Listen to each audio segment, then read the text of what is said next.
lidi, tady zase Adéla a vítám vás u nového videa. Dneska vám budu hrát na flétnu podle not, to je jasný. Tak já můžeš to položit, prosím, nebo dát takhle. Díky. Jdem na to.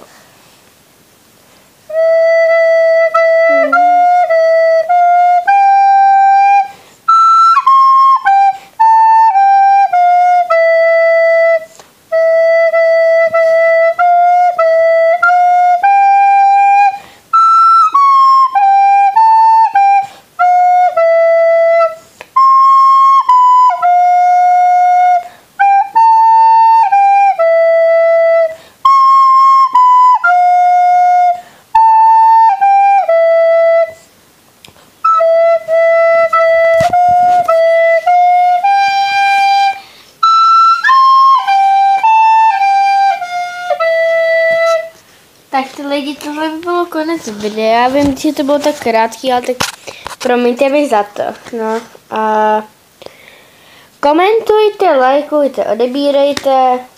I když moc odběratelů nemám, ale to je jedno tak. Čau a mějte se a ahoj.